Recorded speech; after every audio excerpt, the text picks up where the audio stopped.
Hello, sixth grade. Welcome to our plot structure lesson. So far, hopefully, you've looked at that plot map to see the different parts and events that make up a short story. So we have the exposition, rising action, climax, falling action, and resolution.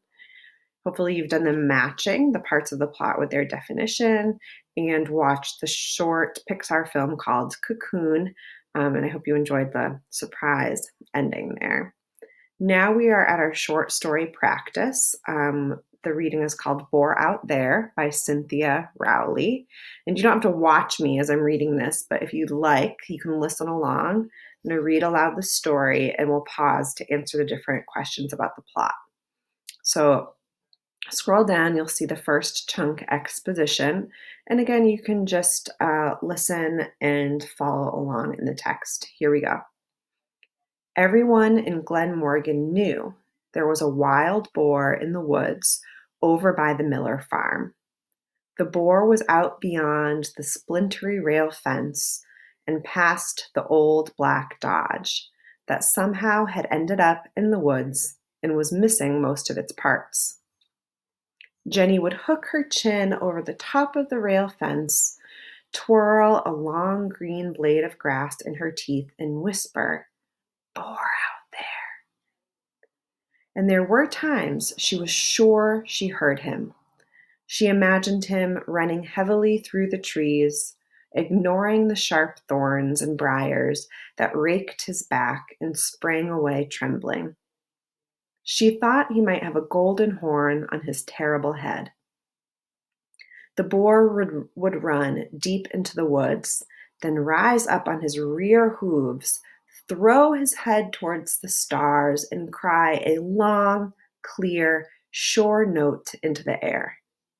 The note would glide through the night and spear the heart of the moon. The boar had no fear of the moon, Jenny knew, as she lay in bed, listening. Rising action. One hot summer day, she went to find the boar. No one in Glen Morgan had ever gone past the old black Dodge and beyond, as far as she knew. But the boar was there somewhere, between those awful trees, and his dark green eyes waited for someone. Jenny felt it was she. Okay, we're going to scroll down and you'll see our first question is about the exposition. So where and when does this story take place? Find 3 details to help you visualize the setting. So if we go back up and you look at that first chunk of text labeled exposition, see if you can find 3 details that help you visualize so you can see or smell or hear or taste in your mind what's going on. So for example, I might look at splintery rail fence, and that helps me visualize sort of what she's seeing in her yard. Maybe it reminds me a little bit of some sort of farmland, right? A splintery rail fence. So you could type that as one of your details. I would suggest pausing this YouTube video for a moment to find 2 more details to add. You can use mine to start. So pause here. And welcome back. The next question is about rising action. Rising action. Explain what Jenny decided to do in this section. What conflict do you think might result from her plan of action? So if you look back up to rising action, what is she trying to do? What is she about to do? And what problem might this create? What conflict might this create? Again, take a moment, pause, and enter your answer. So pause now. And welcome back. So now we are at rising action continued. So I'm going to continue reading this next section. Moving slowly over damp brown leaves, Jenny could sense her ears tingle and fan out as she listened for thick breathing from the trees.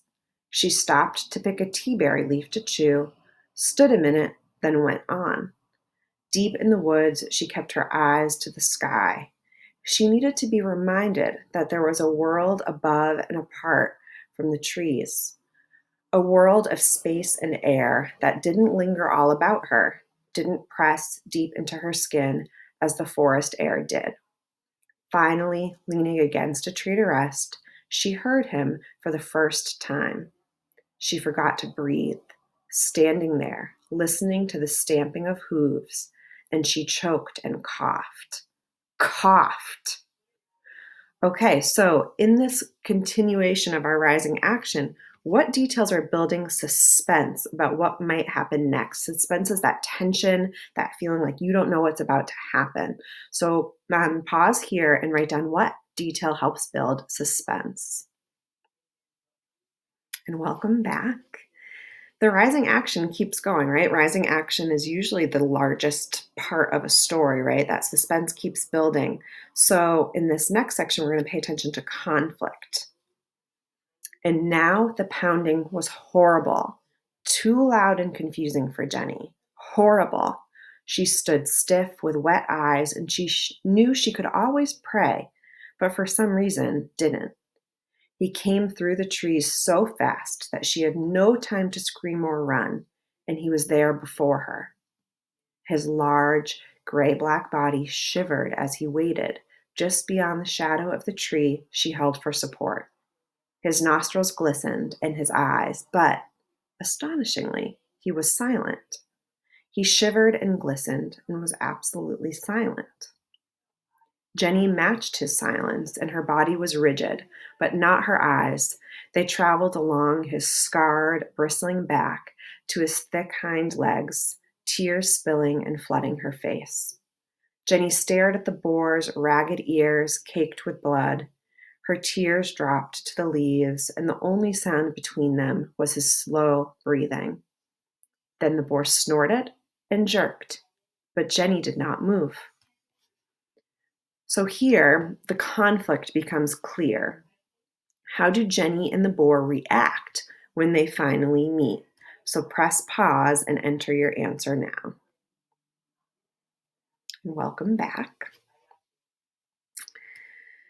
So we have finally reached the climax of the story. High in the trees, a blue jay yelled, and suddenly it was over. Jenny stood like a rock as the boar wildly flung his head and in terror bolted past her.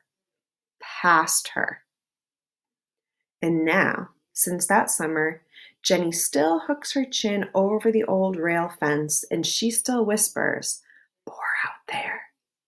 But when she leans on the fence, looking into the trees, her eyes are full and she leaves wet patches on the splintery wood. She is sorry for the torn ears of the boar and sorry that he has no golden horn. But mostly, she is sorry that he lives in fear of blue jays and little girls when everyone in Glen Morgan lives in fear of him. So if we're looking at the climax of the story here, what is surprising about what happens in the climax at this turning point in this story? So what happens that's maybe unexpected? Pause for a moment here to answer that question. And now finally, the falling action and resolution. In this last part of the story, the tension eases after Jenny's encounter with the boar. How has her impression of the boar changed? So you want to think about in the very beginning of the story, how does she feel? What does she think about this boar when she's, at home at night before she leaves? And now, after she's met this blue jay, right, she has a different opinion, a different impression of him. So pause here and answer that question. And now that we've reached the end of our lesson today, if you guys wouldn't mind just kind of rating this lesson and thinking about starting with the chart at the beginning, with the matching, the video and the reading. On a scale of 1 to 5, did you hate it or did you think it was awesome? And then if you had any further feedback or questions for me about this lesson, if anything's confusing, any ideas of how I can make it better, please, please, please let me know. It was great chatting with you guys today, and I will see you at our next lesson. All right, bye.